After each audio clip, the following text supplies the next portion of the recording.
میرے دوستو، بزرگو، عزیزو، اللہ رب العزت کا ضابطہ یہ ہے کہ اللہ تعالی ایمان والوں کو ہر زمانے میں دو شرطوں پر کامیاب فرمائیں گے. دو شرطوں پر اللہ کامیاب فرمائیں گے. ایک شرط تو یہ ہے کہ مسلمان صبر پر قائم رہے، اور دوسری شرط یہ ہے کہ اس صبر کے ساتھ تقوی اختیار کرے. صبر کے ساتھ ایک تو اللہ کے احکام پر جمع رہے، جس کو صبر کہتے ہیں، اور دوسری بات یہ ہے کہ صبر کے ساتھ تقوی اختیار کرے. کیونکہ اللہ رب العزت نے ہر زمانے میں باطل کو جو مغلوب کیا ہے وہ ایمان والوں کے صبر اور تقوی پر کیا ہے. کیونکہ یہ راستہ ایسا ہے کہ اس راستے میں ایمان والوں کو باطل کی طرف سے بہت رکاوٹیں، بہت اذیتیں اور بہت تکلیفیں پیش آئیں گی. بہت اذیتیں، بہت رکاوٹیں اور تکلیفیں پیش آئیں گی. اگر مسلمان نے اللہ کے احکامات کو توڑتے ہوئے صبر کیا تو بھی یہ ظالم ہوگا.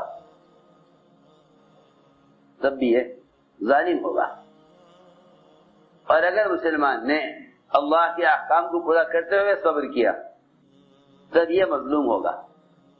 اور اللہ تعالیٰ کی مدد مظلوم کے ساتھ یقینی ہے. اللہ کی مدد مظلوم کے ساتھ یقینی ہے کہ اللہ رب العزت مظلوم کو، اللہ تعالیٰ مظلوم کی حمایت ضرور کریں گے، بشرط یہ کہ مظلوم کے اندر تقوی ہو. میری بات توجہ سننا بہت. بشرط یہ کہ مظلوم کے اندر تقوی ہو. اس لیے کہ انبیاء علیہ السلام کی زندگی دو چیزوں کے ساتھ ہے، صبر اور تقوی. کیا مطلب ہے دونوں کا؟ صبر جو کرنا ہے قوم کی طرف سے آنے والی اذیتوں پر، قوم کی طرف سے آنے والی اذیتوں پر تو صبر کرنا ہے، اور اللہ تعالی کی طرف سے آنے والے احکام پر تقوی اختیار کرنا ہے. بہت ضروری بات ہے. اس زمانے کے مسلمانوں کا ہر جگہ، خاص طور پر ایسے علاقے جہاں مسلمانوں کو غیروں کی طرف سے مشکلات کا سامنا کرنا پڑتا ہے، وہاں مسلمان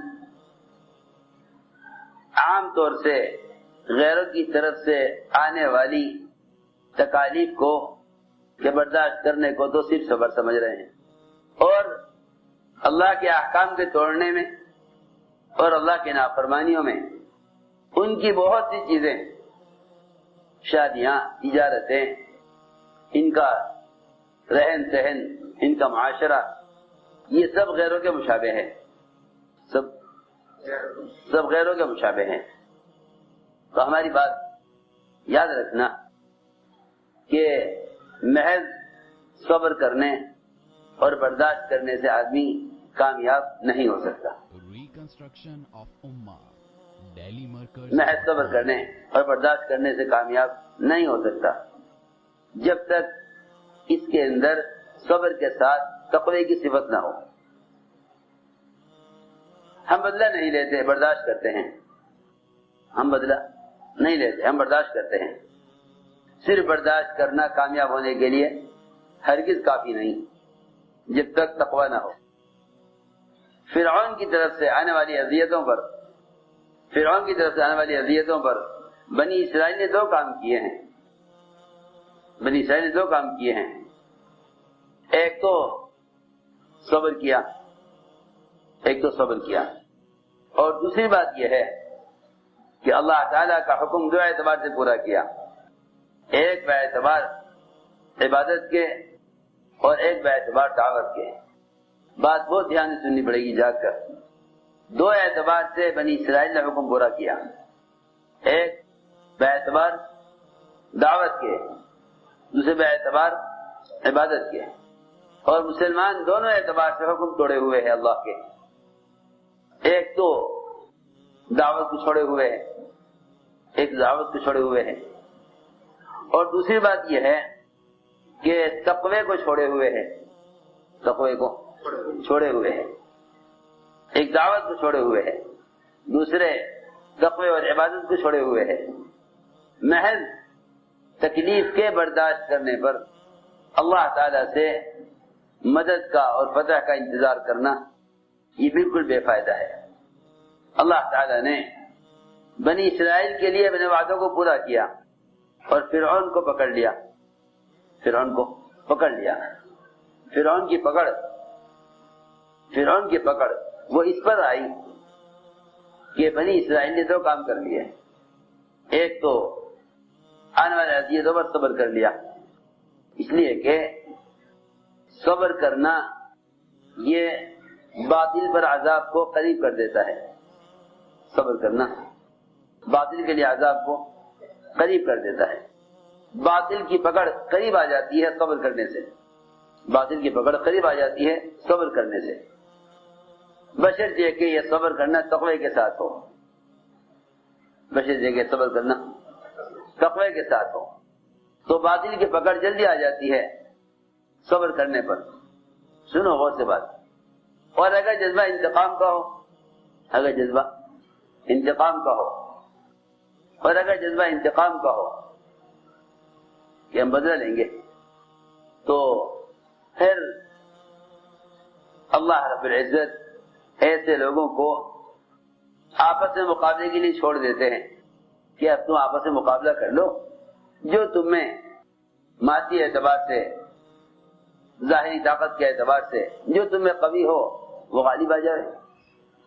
میری بات توجہ سننا بہت، اللہ رب العزت مدد کا ہاتھ کھینچ لیتے ہیں، اللہ مدد کا ہاتھ کھینچ لیتے ہیں اور آپس میں ان کو ان کے حال پر چھوڑ دیتے ہیں۔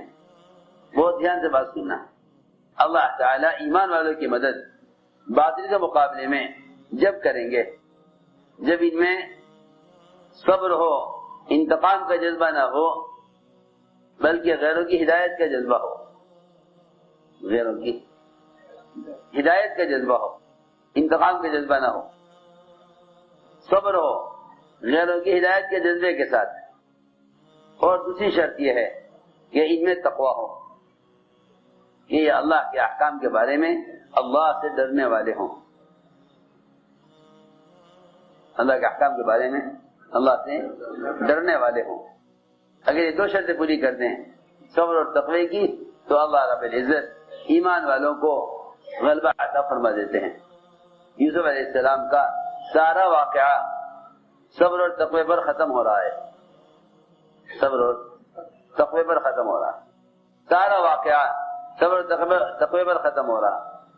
انہ من یتق ویصبر کہ بات صرف یہی ہے کہ جو آدمی تقوی اختیار کر لے اور صبر کر لے تو اللہ رب العزت ایسے لوگوں کی کوشش کو ضائع نہیں فرماتے۔ یوسف علیہ السلام نے دو کام کر دیے، بھائیوں کی اذیت پر تو صبر کر لیا، بھائیوں کی اذیت پر تو صبر کر لیا، بھائیوں کی اذیت پر صبر کر لیا، انتقام کا جذبہ نہ رکھا۔ میرے دوستوں عزیزوں، میں عرض کرنا چاہتا ہوں کہ اس کام کے کرنے والوں کو جب کسی بھی طبقے کی طرف سے، دعوت کے کام کرنے والوں کو جب کسی بھی قوم کی طرف سے اس راستے میں کوئی اذیت پیش آتی ہے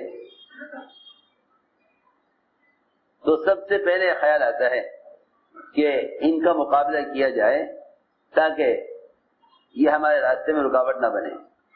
سنو غور سے بات، قرآن نے یہاں تک کہا ہے کہ تمہیں غیروں کی سننی پڑے گی، تمہیں غیروں کی سننی پڑے گی، اور تمہیں غیروں سے آنے والی اذیتوں کو برداشت کرنا پڑے گا، اور تمہیں غیروں کی طرف سے آنے والی، تمہیں غیروں کی طرف سے بہت اذیتیں پیش آئیں گی، تمہیں غیروں کی طرف سے بہت اذیتیں پیش آئیں گی۔ آگے فرمایا وَإِن تَصْبِرُوا وَتَتَّقُوا فَإِنَّ ذَلِكَ مِنْ عَزْمِ الْأُمُورِ، اگر تم صبر کرتے رہے تقوی کے ساتھ تو یہ صفت، یہ تو بڑے ہمت والوں کا کام ہے. اوہو، یہ بڑے ہمت والوں کا کام ہے. میں نے عرض کیا کہ اس راستے میں جو اذیتیں ناگواریاں پیش آتی ہیں، لوگ ان اذیتوں پر بجائے صبر اور تقوی کے انتقام اور گناہ کی طرف چل دیتے ہیں. سنو، حضور اکرم صلی اللہ علیہ وسلم نے اس راستے کی اذیتوں پر صبر کر کے امت کو یہ سکھلایا کہ دیکھو یہ راستہ ایسی تکلیفوں کا ہے. آپ نے فرمایا جو شخص ہماری طرف آئے گا، جو شخص ہماری طرف آئے گا اور ہمارے طریقے پر آئے گا، جو شخص ہماری طرف آئے گا اور ہمارے طریقے پر آئے گا اور اس دعوت کے میدان میں ہماری طرح کام کرنا چاہے گا، اس پر حالات اور پریشانیاں اس سیلاب سے بھی اور اس پانی کی بہاؤ سے بھی زیادہ قوت سے آئیں گی جو پانی پہاڑ کی چوٹی سے نیچے کی طرف تیزی سے آتا ہے. آپ جانتے ہیں پہاڑوں کی بلندی سے جو جھرنے اور پانی کے شلال اور پانی کا بہاؤ جو بہتا ہے اوپر سے، اس کی قوت اتنی زیادہ ہوتی ہے کہ وہ چٹانوں کو بھی سرکا دیتا ہے، اور پانی اتنی تیزی سے آتا ہے اوپر سے پہاڑ کی چوٹی سے نیچے کی طرف. آپ نے فرمایا کہ اس سے بھی زیادہ حالات اور ناگواریاں اس شخص کی طرف آئیں گی جو اس دعوت کے کام میں ہمارے راستے کی طرف آئے گا. اسی لیے حضور اکرم صلی اللہ علیہ وسلم نے اس کام کے کرنے میں جو دشواریاں اور رکاوٹیں پیش آئیں اس پر آپ صلی اللہ علیہ وسلم نے انتقام کا ارادہ نہیں کیا، انتقام کا جذبہ نہیں، انتقام کے جذبے کو نکالا. حضور اکرم صلی اللہ علیہ وسلم کے لیے ایک یہودی عورت نے آپ کے لیے گوشت میں زہر ملایا،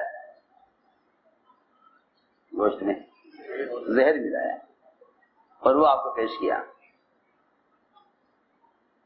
آپ نے اسے کھانا چاہا، منہ میں لقمہ رکھا، حضرت جبرائیل آئے کہ یہ نہ کھائیے، اس میں آپ کے لیے زہر ملایا گیا ہے.